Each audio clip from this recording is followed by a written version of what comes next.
Hello students, हम nitro compounds का अध्ययन कर रहे हैं बीएससी पार्ट 2 के पेपर 2 के लिए। हमने नाइट्रो एल्केन्स किस प्रकार बनाए जाते हैं और इनका नॉमेनक्लेचर किस प्रकार होता है यह पढ़ा है। अब हम इनकी केमिकल रिएक्शंस और इनकी प्रॉपर्टीज़ क्या रहती हैं उसके बारे में अध्ययन करेंगे। नाइट्रो एल्केन्स जो हैं ये एसिडिक इन नेचर होते हैं और हम देख सकते हैं कि अल्फा हाइड्रोजन यहाँ पर जैसे जैसे कम होता जाता है इनकी एसिडिटी या रिलेटिव एसिडिटी बढ़ती जाती है। एग्जाम्पल्स हम देख सकते हैं, नाइट्रोमीथेन में अल्फा हाइड्रोजन जो है वह 3 हैं, नाइट्रोइथेन में अल्फा हाइड्रोजन्स 2 हैं और 2 नाइट्रोप्रोपेन में अल्फा हाइड्रोजन 1 है और रिलेटिव एसिडिटी बढ़ती जा रही है। क्योंकि यहाँ पर नाइट्रो ग्रुप का तो माइनस आई इफेक्ट जो अपनी तरफ इलेक्ट्रॉन्स को विड्रॉ करने का है और जो एल्किल ग्रुप्स हैं उनका प्लस आई इफेक्ट जो इलेक्ट्रॉन्स को अपनी तरफ से दूर देने का है। तो ये दोनों मिलकर उसको और एसिडिक बनाते हैं और H जो है वो आयन के रूप में यहाँ से निकलता है H+। तो यहाँ पर सोडियम हाइड्रोक्साइड के साथ अगर हम इसकी रिएक्शन कराते हैं तो हम देखते हैं कि यहाँ पर CH यानी एक H यहाँ से निकलने के बाद नाइट्रो के पास में जो भी अल्फा हाइड्रोजन है वह प्रोटॉन के रूप में निकल जाता है और ये एसिडिटी शो करता है। तो इसका जो कारण है वह हम समझ सकते हैं कि नाइट्रो जो ग्रुप है वो माइनस आई इफेक्ट देता है और एक प्रोटॉन के बाद निकलने वाला जो कार्बन आयन बनता है वो जो आयन है वो रेजोनेटिंग स्ट्रक्चर्स देता है, इसलिए वो ज़्यादा स्टेबल होता है। ऐसे जो आयन बनते हैं उनको हम कहते हैं एसी नाइट्रोमीथेन। ऐसी नाइट्रोमीथेन जो होता है यह न्यूक्लियोफिलिक और इलेक्ट्रोफिलिक दोनों ही तरह के जो ऐसी नाइट्रो डेरिवेटिव्स हैं दोनों प्रकार से व्यवहार करते हैं और इनकी अभिक्रियाएं हम देख सकते हैं। ऐसी नाइट्रो डेरिवेटिव्स अगर न्यूक्लियोफाइल की तरह से अटैक करते हैं तो ये किस प्रकार करते हैं, एल्डिहाइड कार्बोनाइल ग्रुप जो है उसके ऊपर अगर हम ऐसी नाइट्रो एल्केन्स की हम रिएक्शन बेस की प्रेजेंस में कराते हैं तो बीटा नाइट्रो एल्केनॉल्स बनते हैं। तो ये एक प्रकार की कंडेंसेशन की रिएक्शन यहाँ पर होती है और हमें यह प्राप्त होता है। यहाँ पर हम देख सकते हैं माइकल जो कंडेंसेशन होता है इलेक्ट्रोफिलिक एल्कीन के साथ में जुड़कर ये कंडेंसेशन हमें यहाँ पर प्राप्त होता है।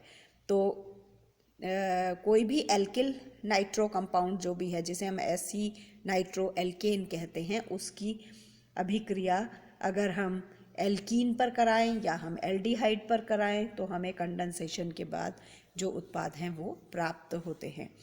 इसी प्रकार से इलेक्ट्रोफाइल की तरह से भी यह व्यवहार करता है।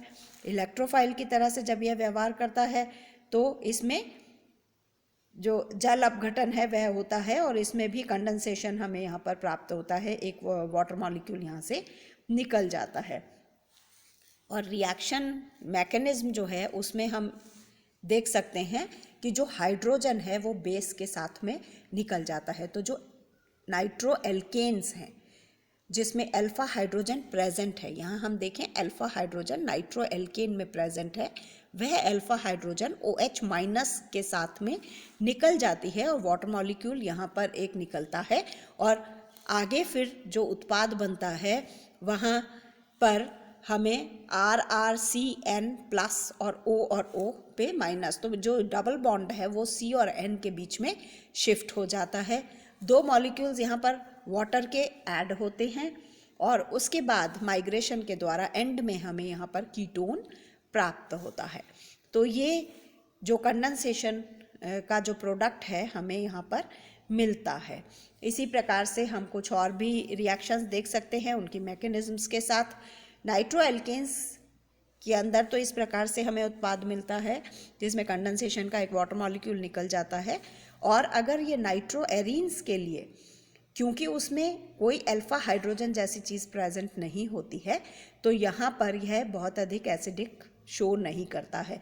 लेकिन ट्राई नाइट्रो एरीन अगर यहाँ पर है तो पॉलीनाइट्रो एरीन जो है वो माइल्ड बेसिस के साथ में एक कॉम्प्लेक्स बनाते हैं और यहाँ पर प्रोटॉन लाइट एसिडिटी वो शो करते हैं, एक प्रोटॉन यहाँ पर एक बेस के साथ निकल जाता है, तो हम देख सकते हैं गहरे लाल रंग का एक प्रोडक्ट यहाँ पर बनता है। तो अगर पॉलीनाइट्रो सब्स्टिट्यूटेड एरीन है तो वह माइल्ड बेस के साथ रिएक्ट करेगा और कलर्ड कंपाउंड देगा, लेकिन इन जनरल नाइट्रो एरीन्स जो है वो acidity in comparison to nitroalkanes show नहीं करते।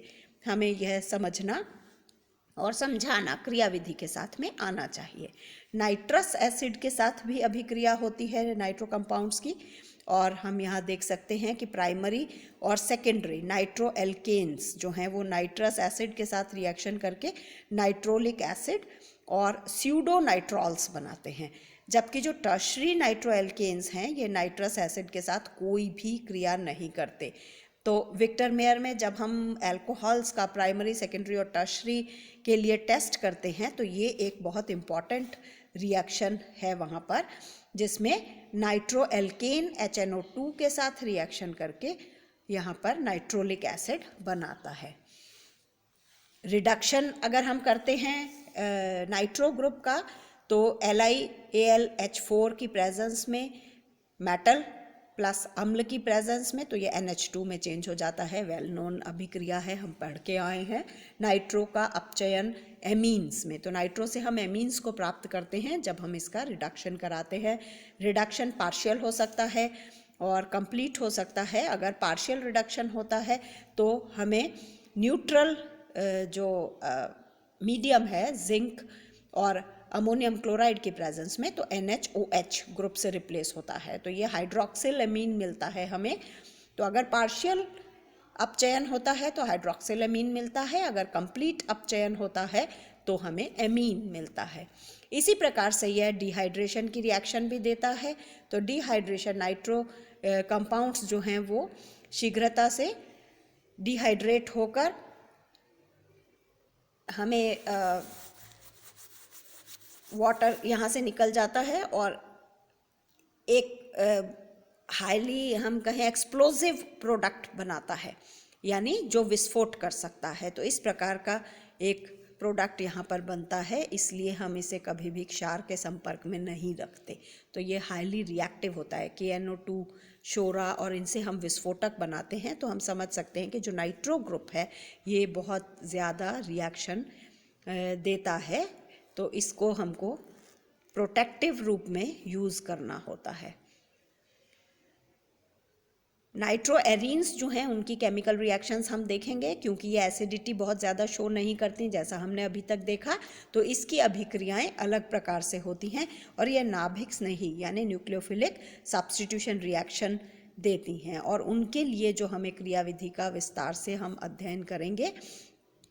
यहाँ पर हम देख सकते हैं कि नाइट्रो कंपाउंड जो है इस पे नेगेटिव चार्ज जो ऑक्सीजन के ऊपर रहता है और डबल बॉन्ड्स की अधिकता होने के कारण इसमें रेजोनेटिंग स्ट्रक्चर्स बनते हैं। तो -I और -M जो इनका इफेक्ट होता है नाइट्रो ग्रुप का ऑर्थो और पैरा पोजीशंस पर, जो भी अलग अलग अगर सब्स्टिट्यूएंट उपस्थित हैं उनकी प्रेजेंस में, अगर ये सब्स्टिट्यूएंट्स नहीं हैं तो उनकी उसमें ये किस प्रकार से इनका जो मध्यावर्ती बनता है या रेजोनेटिंग स्ट्रक्चर्स बनते हैं, और उसके ऊपर कौन कौन से रिएक्शंस हो सकती हैं जो न्यूक्लियोफाइल हैं, जैसे OH- है, NH2 है, OR- है। तो इन सब की अभिक्रियाएं और क्रियाविधि यह इम्पॉर्टेंट हो जाती है, इनका हम अध्ययन करेंगे।